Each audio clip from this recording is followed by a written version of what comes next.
Despite the New York Giants winning in Week 17 and losing the number one pick in the 2026 NFL Draft, we can still get what we've been hoping for. I'll tell you what that means coming up in a second. But if the Raiders beat the Chiefs and the Giants lose to the Dallas Cowboys, they can still pick number one. If you want that to happen, hit that like button right now.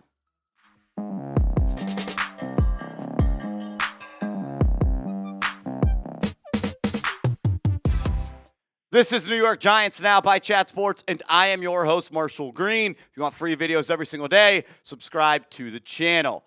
All right, a lot of people, myself included, were rooting for the New York Giants to lose to the Raiders last week to get the number one overall pick. And that's not what today's video is about. And it can still happen, but not the angle we are taking. Trust me, I've heard all the comments. But Marshall, the Giants didn't need to lose last week. They didn't need the number one overall pick. We already have a quarterback. Well, that was never the idea of getting the number one overall pick. You wanted that pick so you could trade back with a quarterback-hungry team to move up so you could rip them off, take them for everything they got, and get a king's ransom back. Very similarly to the draft a couple of years ago where the Chicago Bears had the number one overall pick, but they traded down with the Carolina Panthers, who moved up for Bryce Young, and to do so, they had to give the Bears 2 second-round picks, 2 first-round picks, and a wide receiver named DJ Moore. That was the type of trade that could fast-forward this rebuild. And I saw a lot of these as well. But Marshall, the Giants can still trade down from the number 2 overall pick. And usually when I do that voice, I'm mocking the YouTube viewers.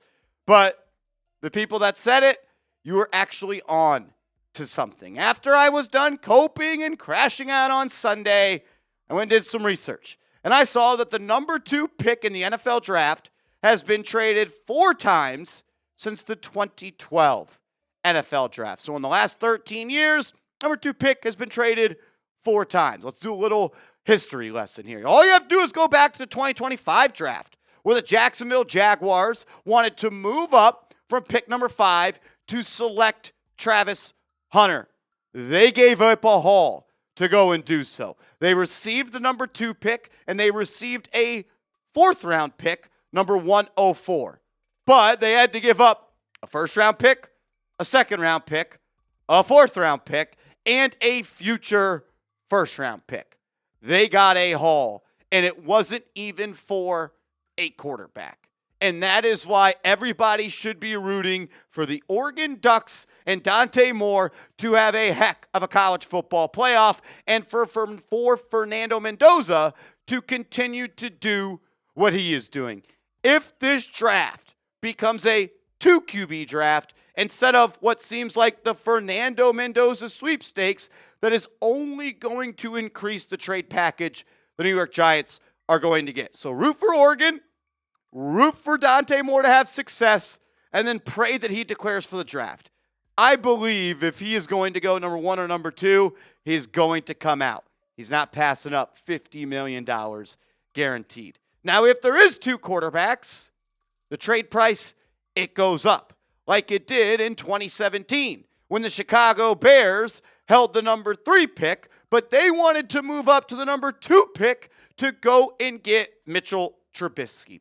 The Bears received the number 2 pick, but they gave up the 3rd pick. So they jumped up 1 slot. The Niners jumped back 1 spot. The Giants would be the Niners in this situation. To move back 1 pick, you acquired pick number 67. That is an extremely valuable pick. You also had a pick number 111 and then a 3rd-round pick the next year. If the Giants have to move down 1 spot to add a top pick in round 3, a top pick in round 4, and a future 3rd-round pick, I would probably do it, except I would like a little bit more. Very similarly to what the Philadelphia Eagles had to give up when they moved up for Carson Wentz in 2016. The Eagles received pick number 2, selected Wentz. They also got a following year's 5th-round pick, while the Browns, who traded down from pick 2 to pick 8, they acquired pick number 77. They acquired pick 100 and a future first-round pick and a future second-round pick. This would be the type of trade package that you would be hoping for. Move back 6 spots. Stay in a prime position to make a pick and go and rebuild this team. You can also go back to 2012 when it was the RG3 trade where the Washington Commanders football team, whatever their team name was at that point, they owned the number 6 pick, but they wanted to give up get up to number 2. So they moved back, or they jumped up 4 spots. The Rams jumped back 4 spots. Giants would be the Rams in this situation. You get a second-round pick in that draft, and then a future first-round pick in 2013, and a future first-round pick in 2014. This trade right here, this is the hope. This is the dream. This is what all Giants fans want. You move back 4 spots, can still select a blue-chip player. You add a second-round pick, and then 2 more future first-round picks. A trade like that, a trade like the ones we showed you, that accelerates the rebuild. And I understand that it is going to be year 5 of Joe Schoen. I am expecting him to keep his job at this point. If you give Joe Schoen all those picks after he actually did a pretty good job in 2025 and a pretty solid job in 2024, if he hits it out of the park in 2026, I do think that you could actually compete in the NFC and maybe win more games than 3 when you get to week 17. You need this to be a 2 QB draft. You need Dante Moore to declare. You need Mendoza to continue to play well in the college football playoff. So be rooting for Indiana, be rooting for Oregon, and I think these 2 teams can meet in the semifinals. And I would actually say if that does happen, when that does happen, knock on wood, fingers crossed, root for Oregon. Root for Dante Moore. Mendoza's going number 1, I think. But if Moore goes and shows out, plays his butt off, wins the Natty, there's a chance that he actually could go number 1, pushes Mendoza to 2, and then it's just a bidding war to move up and select one of these generational quarterback prospects. I'm going to start saying that so people will maybe start believing that. Well, a couple more thoughts coming up on today's show, but I want to let all the real ones know we are selling some merchandise here at Chat Sports for our Giants Now channel. And you can get your shirt today by going to this link, chatsports.com/Giants Now shirt. We got ex-producer Smitty in the back knitting in these embroidered logos, as you can see on the shirt. Get it today, chatsports.com/Giants Now shirt, because I love and care about you. I'll make sure this link is clickable down in the comments and description. There is still a way the New York Giants get the number 1 overall pick.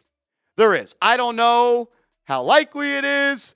I don't know how much I'm going to put stock into that because my mental health at this point can't go into another game of rooting for the Raiders. That was horrible last week. Shout out to Doug Analytics on Twitter. Go give him a follow.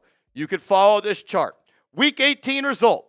If the New York Giants win, they can fall to as low as the number 7 pick. If the Browns lose, Titans lose, Cardinals lose, Jets lose, and Washington loses. And you can see the rest of those. Let's go to if the New York Giants lose, though, to the Cowboys. So Giants lose to the Cowboys.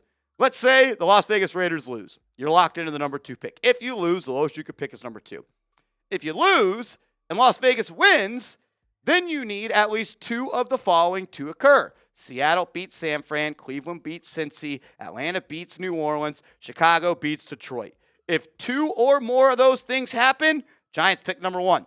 If less than 2 of those things happen, the New York Giants, they pick number 2. So I went and I looked at the point spreads and what the New York Giants need. The Giants need Seattle to beat San Francisco.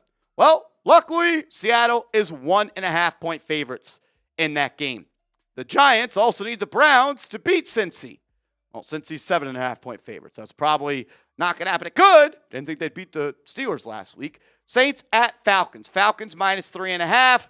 The Giants, they need the Falcons to win that game. Chicago to beat Detroit. Chicago, 3-point favorites. So of these 4 things, you need 2 of them to happen, and the 3 of them are favorites. So you feel good about that. And then you need the Raiders to beat the Chiefs, where the Chiefs are 5-point favorites. I think it could happen. Look, the Chiefs are checked out. They're going to be sitting a lot of players. They're on their 3rd-string quarterback. And when I watched him play on Christmas Day, respectfully, he was one of the worst quarterbacks I have ever seen play. And I don't have to go back too far to remind you that the Tennessee Titans beat the Kansas City Chiefs. And that was 2 weeks ago when they were still a little bit plugged in. Now, I think they're going to rest some players. I don't think they're going to be all that plugged in and actually trying to win the football game. No matter what, though, you got to lose to the Cowboys this week. You have to. There's been some rumors that Dak Prescott could play a half. That's BS. Just go lose.